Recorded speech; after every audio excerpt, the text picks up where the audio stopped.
Welcome back. You're watching the news tonight. Well, the massive 2G scam that began with the former telecom minister A. Raja has since spread like forest fire. And going to where he belongs is the ambitious opposition. More than 2,000 men and women from the AIADMK and its allies joined hands literally. They formed a human chain for 2 kilometers in Raja's native Perambalur, condemning the spectrum allocation scam and the rule of the DMK.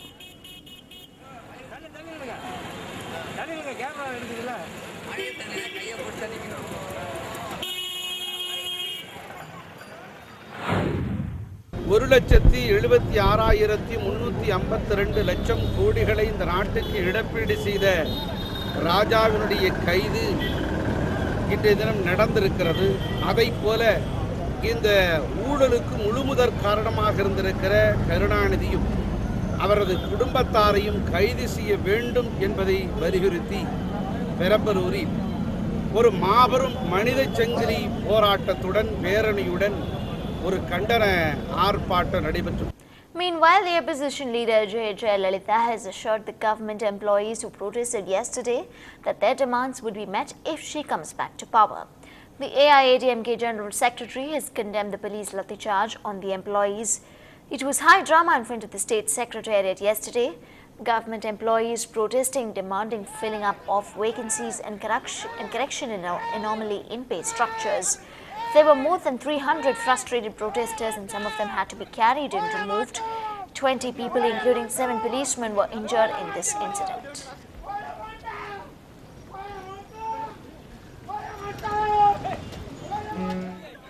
While members of the Blue Cross have lodged a complaint against the horrific incident where over 40 stray dogs were poisoned with lethal injections and buried in a 6-foot deep trench in Perambakam.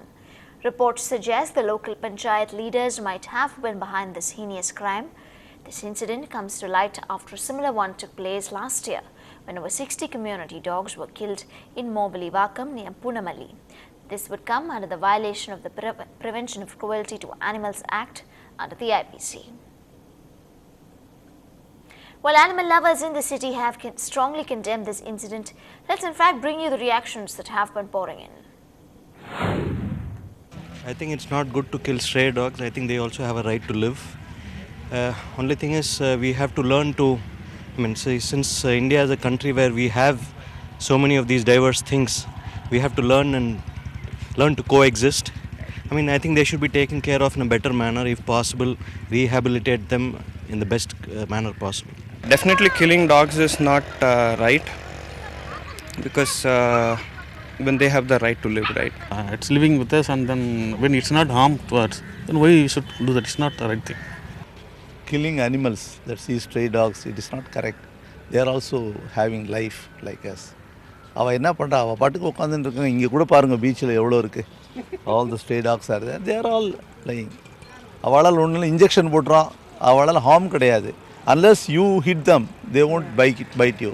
Well, we've also been getting reactions via email. Mr. Ram has written into NDTV Hindu saying, the dog is a man's best friend and there certainly is no way of treating them. It's such a barbaric and cruel act and deserves the highest punishment. If these people cannot provide food or water, at least don't let them kill dogs like this.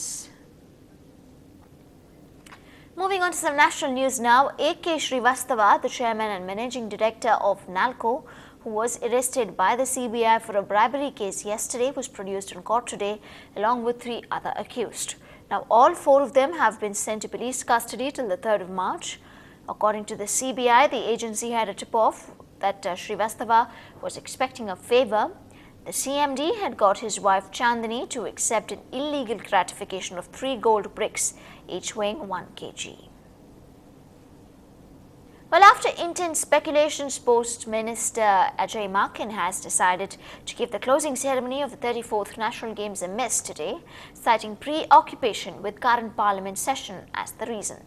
Since yesterday, there were doubts about Maken's travels to Ranchi for the national closing games ceremony, apparently because he didn't want to share the platform with sacked Commonwealth Games Organising Committee Chief Suresh Kalmadi, who was present there in his capacity as the president of the Indian Olympic Association.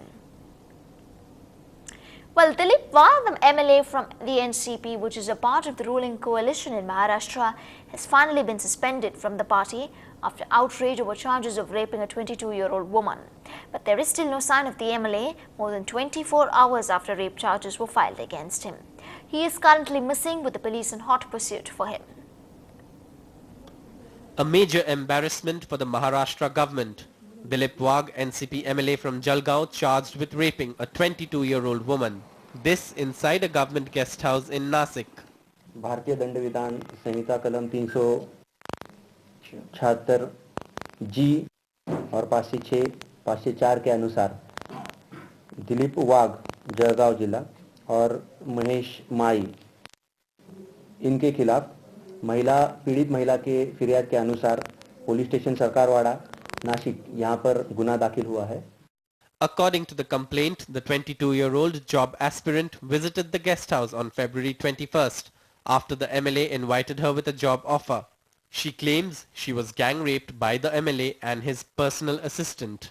The victim says she was also threatened with dire consequences if she complained. But after 4 days, she mustered the courage to lodge a complaint with the Sakarwada police station in Nasik. However, the MLA, who did not disclose his whereabouts, claims he is being framed. वो मेरे को मिले नहीं, मैंने कुछ देखा भी नहीं. पॉलिटिकल एप्लीकेशन है, पॉलिटिकल एलिगेशन लगा रहे हैं मेरे पे. The case, a blow to the NCP, which controls the Home Department. Crime register किया है मांग पर. इसका मतलब सही है कि कानून सबके लिए